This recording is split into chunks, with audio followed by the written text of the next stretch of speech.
Sick and tired of your love-hate relationship with wine?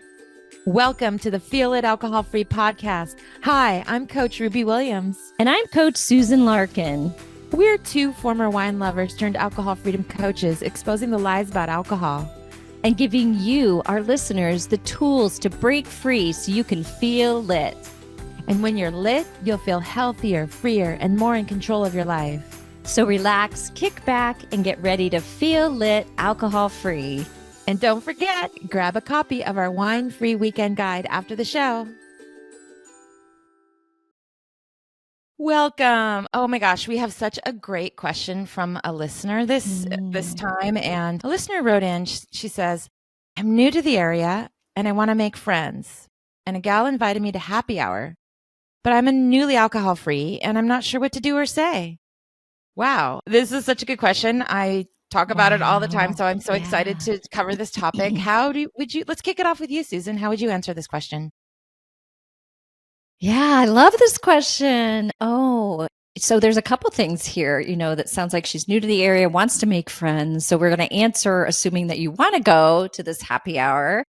And we can address that a little bit about that later too. And you want to get a win under your belt if you're also newly alcohol free, right? So there's a plan that we talk about in our coaching, right, Ruby? That is the PPP, which is for social events: prepare, plan, and play it forward. So I'll start with prepare. So preparing in advance, this is what you do before even the event is, look up if you have, if you're talking with your friend and it's like, okay, where are we going to meet?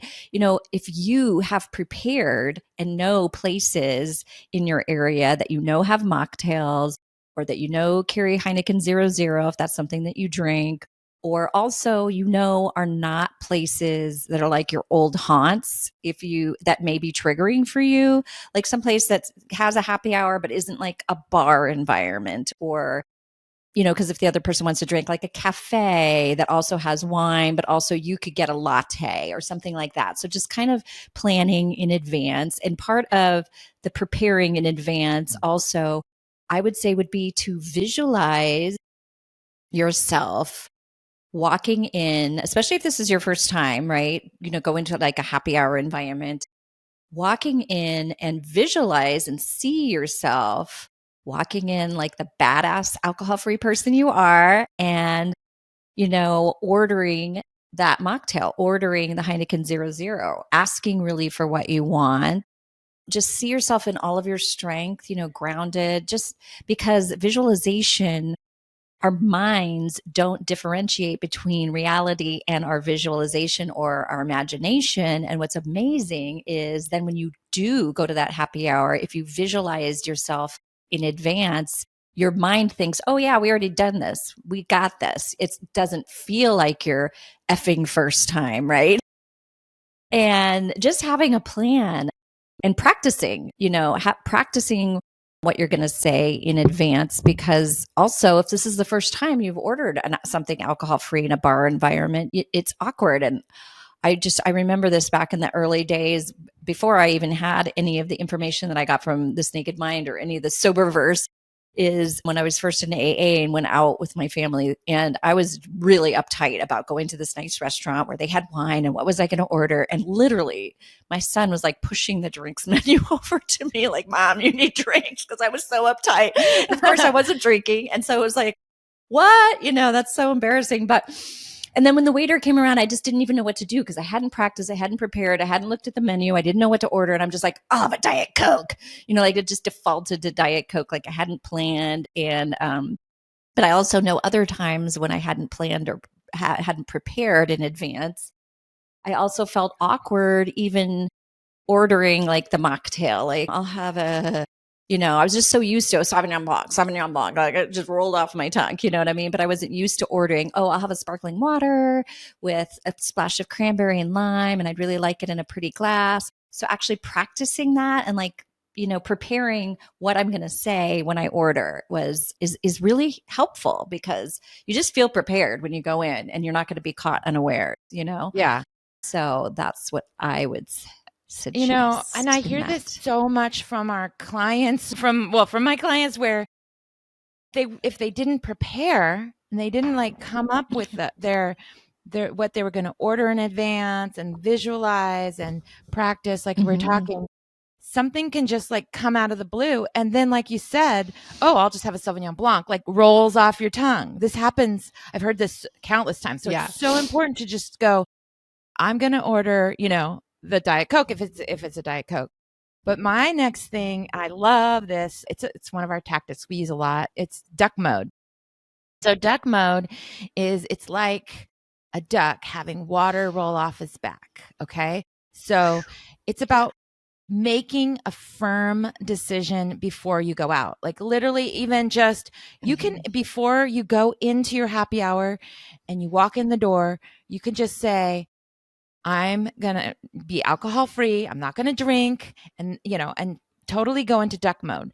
Now, the reason why is your brain, your little, it's like a little toddler, right? The little toddler, when you take a little toddler to the store and they want ice cream, ice cream, ice cream. So this is, you want to shut your brain down, right? When you, with the toddler and you finally say, no ice cream, they usually can stop, right? So totally go into duck mode, because if you think you're going into a happy hour or any kind of social event with a maybe I'll have a drink, maybe I won't. A maybe almost always means yes, like you're going to drink. But if you follow our PPP plan, you can have so much success and a win on your belt. Yeah. So that's the duck mode. The second is plan. So of the PPPs, right? It's prepare and then plan. So yeah, what are you going to drink? What are you going to say? So actually, you got a thumbs up. Okay. We're looking at a screen, and I know you're hearing audio, but she did a thumbs up and it gave her a thumbs up. It's so funny. Okay. Anyway, so what are you going to drink? Susan just was like telling you to look at a menu in advance. But if you want a special drink, just, have a special drink in mind, but also have a backup plan. My backup is always sparkling water with lime. Every single restaurant, bar, anywhere you go, they're going to have most likely sparkling water with lime. Like you can, something like that, or Diet Coke, like Susan brought up. But then what are you going to say? I'll give you some examples. Like, so I was so worried. What if someone asked me, what are you going to drink? Like that question, what are you going to drink? And I would say, just have it totally, so it just rolls off the tongue. Or what if they say, are you going to drink? Like that question. And you can say, yes, I'll have a drink. I'll have a sparkling lime with water, or I'll have a Diet Coke or an iced tea, or, an AF wine, mocktail. You've already got it planned. And then the other thing, is what are you going to say if someone happened to ask you, like, why aren't you drinking wine tonight? You want to be prepared for that. Because I was really kind of anxious and nervous about, what if my friends ask me, why aren't I drinking? So I kind of came up with a lot of ideas, and I'll share a few with you, and maybe Susan has a couple too. Like my go-to was, I'm on a keto diet. I can't drink. You can say, I just don't feel like, or I want to take a break. That right now there's like dry January, or you could say you're taking a month off. It's kind of becoming more common, and this alcohol-free movement is really underway. You can also say, I'm a designated driver. You can say, I have an early day tomorrow, so I'm just not drinking tonight. I also have this one. You can kind of defer it.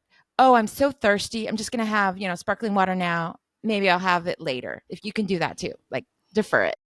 Yeah. Is there any that you can think of, Susan? Yeah, I think the deferring really works at parties where you're not just like sitting across from one person and they notice that you didn't order a wine later, but like at a party when the host says, hey, what do you want to drink? Oh, I'm so thirsty. I'd really love a sparkling water, because then that's like, when you arrive at a party, the hostess or host really wants to make sure you're taken care of, and then they go off and they're super busy and they forget about you. Not forget about you in a mean way, but then you can, you're fine. You have a drink, the idea of keeping a drink in hand. So then if you have a drink, nobody's going to ask you if you want a drink. That's key. But in a one-on-one situation, and it's something you just said, Ruby, was, I'm not drinking, tonight. If you say that, it's not this sweeping, then they don't have to go for the rest of your life. Oh my gosh, Yeah. Just or you tonight. say, oh, I'm not feeling like drinking tonight because I have an early morning tomorrow or whatever. And it really depends on who you're with. If this is your bestie and you really are like being committed to pursuing or sober curious and really looking at your drinking and pursuing a lengthy time of alcohol free time, then you're going to see them again and they'll be like, you're still not drinking. Like, so you may think like, you sort of weigh out who this person is and how much of your story do you want to be telling? Complete stranger, do you need to tell the waiter why you're not drinking? My daughter's always getting mad at me for like telling the waiters like my entire life story. But if it's your bestie and you're feeling comfortable, you may just want to be like, I really felt like I was drinking too much and I'm going to take an extended break and, but don't worry, you can drink, doesn't bother me at all. And I'm going to have this. And then just the other tactic too is then to turn the attention in the conversation to them. Like, oh, I'm not drinking tonight. Hey, I noticed you got your hair cut. Looks so good. Like just boom, boom, get off the subject. So, Ooh, and the I other thought of thing one too more. in the plan. Oh, okay, good. I thought of one more, Susan. You can also text a friend in advance if you want, if you're ready to tell them like in advance, like by the way, we're going to happy hour, but by the way, I'm not drinking or whatever your excuse is. Mm-hmm. And then they've had time to process it. Maybe you've already told, so you maybe won't be as anxious. And once you're at the place to see your friend, it won't even have to be a topic of discussion because you've already texted them in advance. So I just thought of that one too. Yeah. We have so many tactics to share. Okay. And what's also next, remember, Susan? Yeah. I know. My gosh.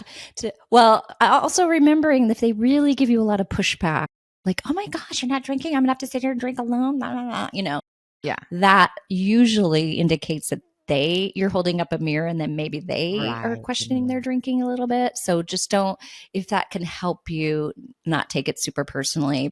Mm-hmm. The other thing you can plan in advance is your getaway plan. Is just, how long do you want to stay? And do you have a good excuse if you start getting uncomfortable and you start getting wobbly? So just have your excuse in your back pocket if you need it and maybe plan it in advance so you're not like making it up on the fly. And yeah, just like, oh, look, I got to get going because I've got, an early morning tomorrow or, look at your phone and go, oh, Luke called me. I need to, get home or whatever. Just have a plan. And drive yourself. But drive yourself is really important. I mean, at least for me, it's my like huge one. I don't I want to be able to leave when I want to be able to leave. Yeah. Yes. And don't be the designated driver for a big party where you're stuck driving a bunch of drunk asses home. Good advice. That's no fun. No fun. That's no fun. Yeah. No fun. They can Uber. So, they can Uber. A bunch of drunk people in your car. Yeah, exactly. It's just like, no. So then the next one, I did that. I had to do that with my family. My husband. I know. That was bad, But anyway, the next one is play it forward 2x. And I know, play it forward is pretty common tactic and a lot of people know it. And one of the things that I added to it is this 2x, meaning you do play it forward twice. So if you start to feel wobbly and or you're getting a little pressure and you're like, oh, maybe I'll just have one glass, you play it forward. Number one is it going to really be one glass? I mean, for me, no, never. And how are you going to feel when you get home if you had that 3 glasses and because it's not going to be just one, maybe 2. And how are you going to feel the next morning? Like really play it forward. But the 2x is, and I love to end on the second one, is how are you going to feel if you don't give in? You're going to get home. You're going to be able to do your nightly routine and wash your face and take your mascara off and maybe read your book, have some tea. Like if you have a really nice nightly routine, how are you going to feel when you wake up the next morning? Remember, we want to win here. You're going to feel like a badass. You're going to feel so good. And once you get that first happy hour under your belt, the next one is easier. The next one is easier. Yeah. So, the 2x and end on the positive one because you want to be looking for the gain and not always looking at the lack. Right. So yeah, play it forward 2x. Yeah. Another really super says. I love play it forward. That's one of my favorites. Like, how do you want to feel the next morning? But let's talk about like the actual cravings in the moment. So say you're at this happy hour, you're somewhere out social, and all of a sudden you have a really strong craving and you kind of are getting anxious or in your head.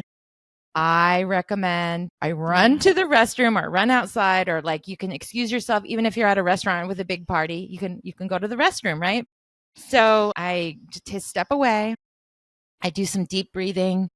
I might just say, what do I really need right now? And just get grounded. There's lots of grounding tools. Like you can have a bracelet that you can touch or a stone in your pocket. Like ground yourself, take some deep breaths, know that you can handle this.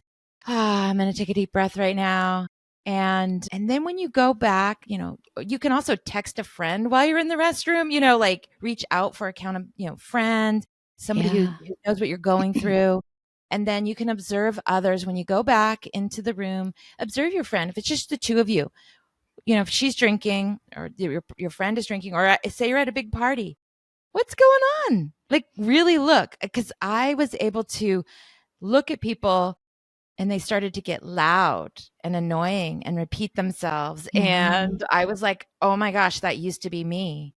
And then I would say, well, I don't have, like you said, I get to go home and get my PJs on and take off my makeup and maybe read or just go to bed super relaxed and have no fear of a DUI. That's something I used to worry about and worry about my friends if I'm out. Like they might, something might happen. And I always love that now I can drive home perfectly alcohol free and get into bed and then wake up the next day feeling good. So it starts with all of these things, handling your cravings and observing others. And I just want to say though, back to the original question, new to the area, want to make friends, invited to happy hour. It's not, you don't have to say yes. You can really listen to your intuition and decide that maybe happy hour is not the right place for you. You can say and set up boundaries where for right now, if you're newly alcohol free, perhaps you go meet for coffee, right? And change it up. It doesn't have to be happy hour. It can be a Saturday morning coffee date and then going for a walk, right? So, really listen to your intuition. Absolutely. Because you're kind of, yes. And you just change it up by just not being available and going, hey, I'm not available at 5, but I'm available tomorrow at 10. You want to meet for a coffee? And because if this is a new friend, you're kind of, it's like dating, right? You're kind of dating this person. Like maybe you're not ready to share that you're alcohol free because you don't even know this person yet. And you're trying to see if they're going to be that friend. You know what I mean? So definitely, I love that. I love you can always say, hey, I'm not available at 5, but I'm going to this great hot yoga class downtown. You want to do that? And then grab a coffee afterwards and just start coming up with alternatives to happy hour. Like we just default to happy hours where we always get together with people. And there's so many other options. Go for a hike, And we talk about this in our wine-free weekend guide.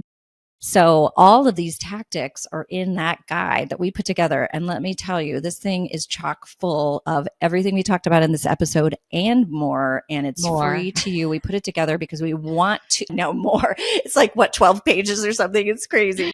And it is it's a valuable resource. So I just want to encourage you to download that. If this is an area that you want some more resources, you can get it at feellitpodcast.com. That's feellitpodcast.com in case you're just listening. We also have a link in the show notes. So you can go there, just click on the link, which is so easy.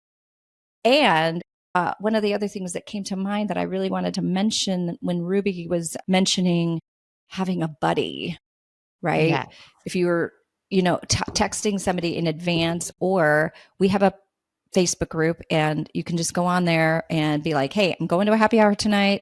Wish me luck, people, and then you have accountability. You can come back and go, hey, I did it. And so many people will celebrate with you. Already there are so many amazing people in the group and they're so supportive and just lovely, lovely people who will have your back.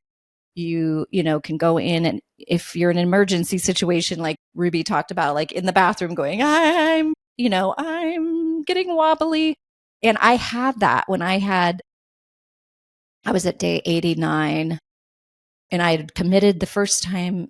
I'd committed to going to 100 days, and I was wobbly, and I had my buddy and I had my group, and I remember going in there and sending up a flare. It's sort of like, when you have an accident on the side of the road, I was sending up a Right. flare of need support because I was really, really, really triggered to drink, and was in a hotel by myself. And so, yeah, so doing that helped me because once I put it out there, I'm like, I'm not a people pleaser. That's not the right word, but oh gosh, what's the word? Oh, I can't remember the word. But anyway, I'm somebody who, if I make a commitment to Obliger. someone else, I'm like, obliger. Yes, that's the word. I'm more apt to keep a commitment to someone else than myself. I'm doing better at that now, but it's a helpful to know your Yeah. personality. And if I put it out there to you, Ruby, like, hey, Ruby, I'm struggling, then I'm more apt to do what I said I was going to do so that I could come home and go, Ruby, I Yeah. did it. I did it for you. I did it for I me, but I also did it. I call Um, this an accountability yeah. sandwich. And it's literally Ooh. if you say it out loud to yourself, out loud to a group, to a person, or in a like a Facebook group or a text, and then Mm-hmm. so the sandwich is you say in advance, I'm going and I'm going to be alcohol free. And that's also making your firm decision and commitment. Then you go do the Yeah. thing, Yeah. and then you come back and you say, I did it. So everybody can celebrate you because having an okay, I call this an FFT. Okay, a friggin' first time. So the first time you go out, it's a little more, you have a little more anxiety, but you know what? If you do follow everything that we've done and look at the guide and follow our planning, you can really, as we say, get a win on your belt.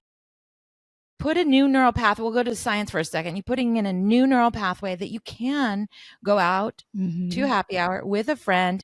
You did it. You celebrate that you did it. And then you can rinse and repeat, figure out what didn't work as well. What can I change?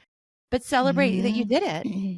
And then the next time your anxiety level goes way Yeah. down, Yeah. it's not from a 10 to a 9. It would go from like maybe a 9 to a 3. So the next time, because you've done it, you can do it again.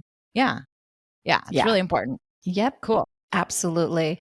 I love that. I love that. Yeah. And celebrating your Yeah. wins. And also, it may be awkward, it may be uncomfortable, Hmm.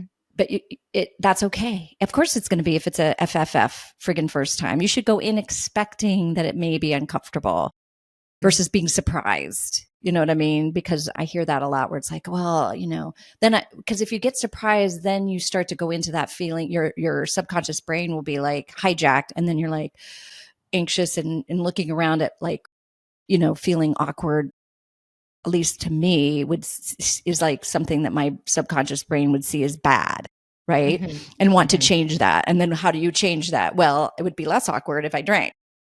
So that thought would come up. And if you have the thought of drinking, also don't beat yourself up. Of course you're going to have a thought to drink. You're in a bar. Or, you know what I And mean? Like, yeah. okay, it's going to come And up. Expect it. Plan for it. yeah. And thoughts, Yeah. cravings, triggers, urges, they're just thoughts. You're just having Right. thoughts because the last time you were in a bar or a restaurant, you drank maybe. And so the thought's going to be there and it might show up again and again. But it's just a thought and you don't have Yeah. to give it any energy, you don't have to give it any power, you don't have to actually do the action, you don't have to do the behavior when you have a thought. You can just look at it with Yeah. curiosity. Oh, that's a thought. That's Hmm. interesting. I'm aware of it and I'm curious. And then move on. Yeah. Oh my Yeah. gosh. I love that. Yeah. Yeah. So do That's you so think this is the good. It's so time to move good. into the my favorite part where I ask you, what are you doing to feel lit? Yeah. So Susan, Yeah, what are sure. you doing to feel? Well, this kind of coincides with what we're talking about today and I think I've talked about high-fiving yourself in the mirror in my morning routine, but this is also, it's a little more than high-fiving yourself. It's high-fiving yourself, but it's also this concept of being able to look yourself in the eye. And what I want you to do is before you go to the event, is look in yourself in the mirror and look right into your eyes and say, I've got your back, lady. That's what I used to say. You can say whatever you want, but like you are able to look yourself in the eye. And when you get home, and this is the most amazing part that I found in my sober journey, is when I'm washing my face. Number one, I'm washing my face because, Right, not if I going was to bed drinking, with I your makeup sometimes on. fall. Yeah, exactly. Well, I'm washing my face and brushing my teeth. I could look at myself in the mirror. I could look in my eyes, and I could just, I remember not being able to, even when I was drinking, not even wanting to look at my face. You know what I mean? In the I do. morning or in the evening. So look at your face, look yourself in the eye and go, you're a badass. You did this, and the feeling of being able to look yourself in the eye and not have shame, blame, hating on myself. I was just hating on myself all the time. So that high five gives you this little hit of dopamine. Looking at yourself, look yourself in the eye, high five yourself for that win. It feels weird, but it is great. It gives you the dopamine hit that also tricks your brain or shows your brain, this is what I want to do. Right? Because we taught ourselves, our brain, drinking was what we wanted to do with the big dopamine hit. Now we're teaching our brain, this is what we want to do. We want to, this is how we want to feel in our life, that we feel lit. And we're high-fiving ourselves to give ourselves that dopamine. We're looking ourselves in the eye. I love looking at myself in the eye in the morning, just like, hey, I can do that. I'm not looking at myself with shame or blame or looking at my face going, how do I repair after this night of drinking? Right. I don't care how I look in the morning. I mean, sometimes, hey, I don't care how I look in the morning. I always look better waking up hangover free than I ever did waking up with a hangover. And I don't know, just the ability to be able to look yourself in the eye and love yourself and respect yourself is, I don't know, it's everything to me, and it's so worth it. That's just something that's near and dear to my heart. Just finally being able to, at first it was just liking myself, like, and I'm moving towards loving myself. But, I hated myself for so long. So it was just so precious to be able to actually look myself in the eye and go, hey, I like you and I got your back, That's so Yeah. beautiful, and So, I have such a similar story, and I love this high-fiving in the mirror. I do it many, many times per day, but I can just echo what you said about waking up in the middle of the night, at that 3 a.m. and beating myself up, and if I happen to look in a mirror, I would just look down or look away, or if I happen to look at my eyes, it just had so much shame, yeah. blame, like who is that person? Actually, it was always like that's not me. I don't know who it is. Who's looking back at me? Bloodshot. Yeah. And I just would then start to say those words like that I hate myself, and I did it again, and it was just, think about that every morning, every night, so often, so many times. But this high five, like you said, it builds new neural pathways. Another story I can give you with the high five is like, say you went past a liquor store that you used to stop at, or you can high five as you're going. Well, maybe drive high five with one hand. I don't know, or you can do a quick two hands. But look in that Yeah. rear view mirror. Look in your Hands on eyes the in the wheel. rear view mirror and go, I did it. Like I Mm. passed the liquor store. I passed the gas station that I usually stop at. And that's going to really create Yeah. a little bit of dopamine, a little bit of like celebration, and create that new neural pathway that I go past the liquor store and I celebrate, you know? So Yeah. cool. So cool. Yeah. You guys, if you're just listening, you Yay. can't see me. I'm Yay. doing my high fives like constantly. Yeah. And all day you can Yeah. like go, I got you, girl. I say more like, you go, girl. I love that. You go, girl. You go, girl. You go. Girl. You're a badass. I know. I love that. You can put this in your play forward 2X too. You can visualize in the 2X part, the second part, I'm going to get home. I'm going to look myself in the eye and I'm going to feel so good about myself. And I'm going to high five myself in the mirror and Love it. visualize yourself doing that, getting this win. Yeah. So awesome. So awesome. Oh my gosh. I Well, think this is such a fun episode. These are it all my is. favorite tactics. And, it's near and dear to my heart to help people be able to socialize alcohol free. That was my goal too. Was like I didn't want to feel like I couldn't do something. I wanted to be able to go anywhere and do anything alcohol free and Me not too. feel limited in my life also, because I didn't want to feel like I had to go around with this shame, of like, oh, I can't drink, so now I can't do these things. There may be things I don't want to do anymore because they're boring or not fun. And they're not fun because I'm not drinking. They're just not fun. But but yeah. But yes, you can drink. It's just a sparkling water with lime. Exactly. Right? It's a beverage, people. That's what I always. Yes. Yes. So. Oh my gosh. I know we've put so much, I don't know, some sort of magical powers into alcohol to where it's like, I say this to clients sometimes, why they're like, well, if they're drinking and I'm not, that's weird. And I'm like, what do you mean? Like if I had a Diet Coke and you had a Sprite, would that be a problem? If you were having coffee and I was having sparkling water, would that be a problem? If you were having Diet Coke and I'm having iced tea, would that be a problem? Why is it a problem that they're having wine and you're having iced tea? Why? Is that a problem? They're both freaking beverages, people, Yeah. Well, like it's a lot about society's expectations, what we're getting in social media and movies and TV. So we can help you like really get into all the different layers, and we're going to help you on different episodes. We should probably have maybe continue this conversation in another episode. But oh my gosh, please get our free guide. Did I say free? It's totally free. It talks about all of these tactics and more. So feelitpodcast.com. We went a little nuts on it. We like put everything in it. It's a treasure trove for sure. Yeah. I love it. And we want to help you. So awesome. Right. Yay. Well, thank you for listening. And please see us in the Feel It Facebook community. Join us there. We'd love to see you. Yeah. We want to meet you. Yay. Okay. Cool. Okay. Bye. Thanks so much for listening to Feel It Alcohol Free Podcast. Do you have a question you'd like us to answer on the show? All you need to do is head over to Apple Podcasts and do 2 simple things. Leave a rating and review telling us what you think of the show. And in that review, ask us any questions you have about breaking free from wine or living an alcohol-free lifestyle. That's it. Then tune in to hear your question answered live. Don't forget to grab your copy of A Wine-Free Weekend at www.feelitpodcasts.com.